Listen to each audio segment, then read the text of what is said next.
ഐമുറി എന്ന പ്രദേശത്തെ നന്ദി ഗ്രാമമാക്കിയ ശില്പി അപ്പുക്കുട്ടൻ ഓർമ്മയായിട്ട് 13 വർഷം. ബൃഹത് നന്ദി എന്ന 36 അടി ഉയരമുള്ള നന്ദികേശ ശില്പം നിർമ്മിച്ച ഐമുറി എന്ന കൊച്ചു ഗ്രാമത്തിന് ലോക സഞ്ചാര ഭൂപടത്തിൽ ഇടം നേടിക്കൊടുത്തത് എൻ അപ്പുക്കുട്ടനാണ്.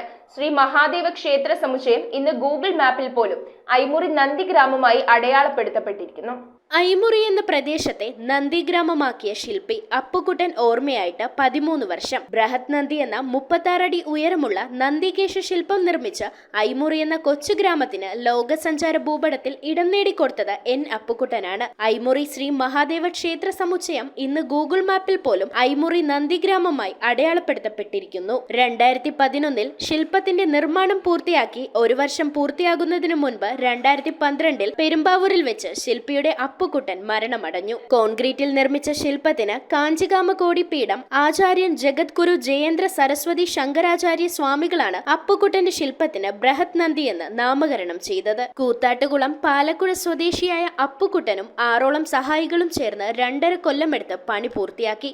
1978 തുടങ്ങിയ അപ്പുക്കുട്ടന്റെ ശില്പനിർമ്മാണ സബരിയയിൽ നൂറുകണക്കിന് ശില്പങ്ങളും റിലീഫുകളും ചുവർചിത്രങ്ങളുമാണ് പിറവിയെടുത്തത്. 2001 നിർമ്മിച്ച ഗാന്ധി ശില്പം പെരുമ്പാവൂർ പട്ടണത്തിന് എന്നും അലങ്കാരമായി നിൽക്കുന്നു. കേരളത്തിനകത്തും പുറത്തും നിരന്തരം ശില്പവേലകൾ ചെയ്ത് അപ്പുക്കുട്ടനെ സർക്കാർ സംവിധാനങ്ങൾ മാത്രം കണ്ടില്ല എന്നതാണ് ദുഃഖസത്യം. പുരസ്കാരങ്ങൾക്ക് പിറകെ നടക്കുന്ന സമയം കൂടി ശില്പങ്ങളുടെ പൂർണ്ണതയ്ക്ക് വേണ്ടി ചെലവാക്കണമെന്നായിരുന്നു ശില്പിയുടെ നിശ്ചയം. കൂത്താട്ടുകുളത്തിനടുത്ത് മീങ്കുന്നം പള്ളിയങ്കണത്തിൽ നിർമ്മിച്ച 36 അടി ഉയരത്തിലുള്ള മൈക്കൽ ആഞ്ചലോയുടെ പിയത്തയുടെ പുനഃസൃഷ്ടിയാണ് അപ്പുക്കുട്ടനെ ശ്രദ്ധേയനാക്കിയത്. ഒരു കലാകാരനെ സംബന്ധിച്ച് 52 വയസ്സ് എന്ന് പറയുന്നത് വളരെ ചെറുതാണ്.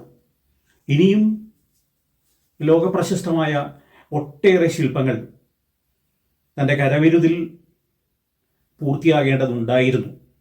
ഇന്നിപ്പോൾ ലോക സഞ്ചാര ഭൂപടത്തിൽ ഗൂഗിൾ മാപ്പിൽ അടയാളപ്പെടുത്തിയ ഒരിടമായി മാറിയിരിക്കുകയാണ് ഐമുറി നന്ദിഗ്രാമം.